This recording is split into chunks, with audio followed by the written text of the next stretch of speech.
Pembangunan IKN masih terus berlangsung. Pembangunan saat ini sudah masuk tahap 2. Pemerintah merencanakan percepatan pembangunan kawasan legislatif dan yudikatif di Ibu Kota Nusantara dengan nilai investasi sekitar 11,2 triliun rupiah. Proyek ini dijadwalkan memasuki tahap lelang pada Februari 2025.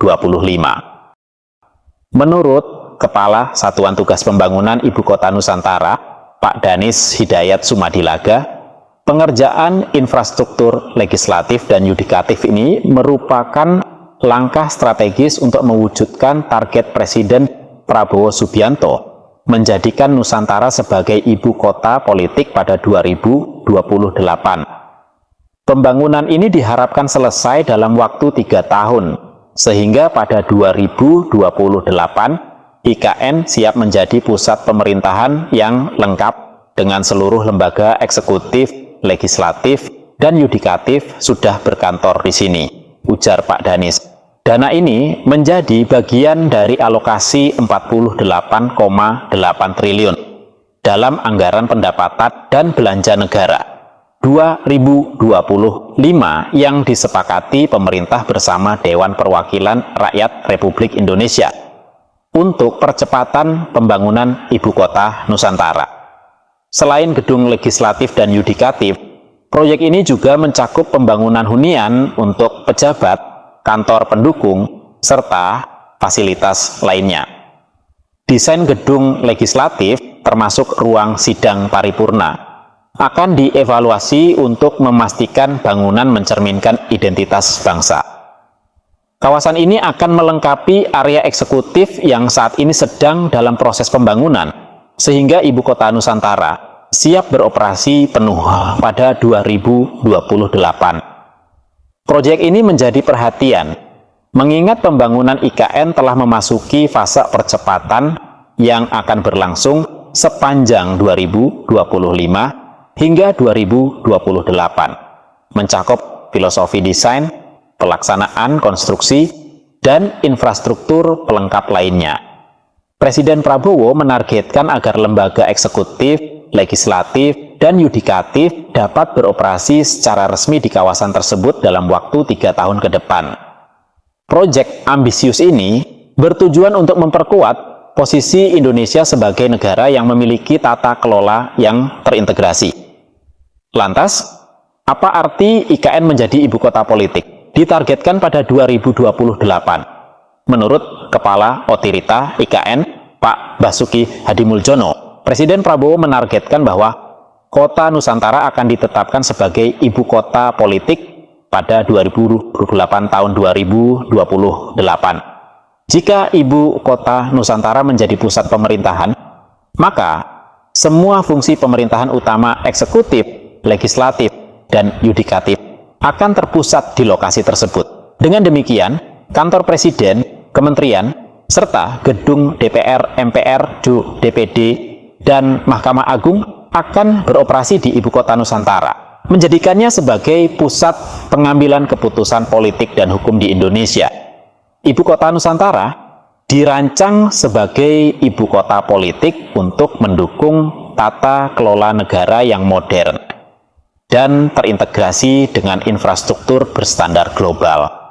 Langkah ini diharapkan dapat meningkatkan efisiensi pemerintahan dan mendorong pembangunan yang lebih merata. Sementara, Jakarta tetap berfungsi sebagai pusat ekonomi dan bisnis. Penetapan Ibu Kota Nusantara juga mencerminkan visi jangka panjang pemerintah untuk pemerataan pembangunan di luar Pulau Jawa. Namun, proyek ini menghadapi tantangan terkait koordinasi antar instansi dan pendanaan, sehingga diperlukan sinergi yang kuat untuk memastikan keberhasilannya. Untuk mendukung percepatan pembangunan Ibu Kota Nusantara, pemerintah menggandeng investor dalam negeri dan asing. Sejauh ini sudah ada groundbreaking atau peletakan batu pertama ke-8 di Ibu Kota Nusantara. Rencananya groundbreaking ke-9 sektor investasi di Ibu Kota Nusantara akan segera dilaksanakan. Sektor investasi yang masuk dalam groundbreaking ke-9 ini mencapai nilai 6,49 triliun rupiah. Itu artinya ada tambahan investasi baru dari yang sudah terrealisasi sebelumnya sebesar 58,4 triliun rupiah. Deputi Bidang Investasi dan Pendanaan Otorita Ibu Kota Nusantara, Agung Wicaksono, mengatakan tambahan investasi baru ini menggenapi total investasi swasta yang masuk di Ibu Kota Nusantara menjadi 64,89 triliun atau hampir 65 triliun. Investasi baru ini untuk membangun hotel, hunian, pusat perbelanjaan atau retail, dan perkantoran. Agung juga memaparkan dari investasi yang masuk pada periode 2022 sampai 2024 sudah terbangun sejumlah infrastruktur dan fasilitas. Di antaranya adalah Swiss Hotel Nusantara, Rumah Sakit Hermina, Rumah Sakit Mayapada, Pusat Pelatihan atau Training Center PSSI, dan PLTS berkapasitas 50 MW yang merupakan hasil kolaborasi investasi antara PT PLN, Persero, dan Sembawang Corporation. Sementara untuk investasi APBN tahun ini, pemerintah telah mengesahkan anggaran keberlanjutan pembangunan Ibu Kota Nusantara periode 2025 sampai 2029 sebesar 48,8 triliun.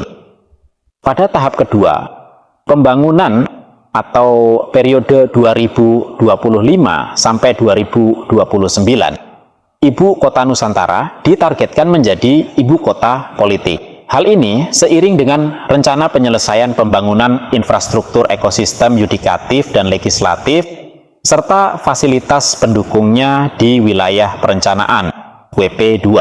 Selain itu, anggaran tersebut juga akan digunakan untuk memelihara serta mengelola prasarana dan sarana di Ibu Kota Nusantara yang sudah selesai.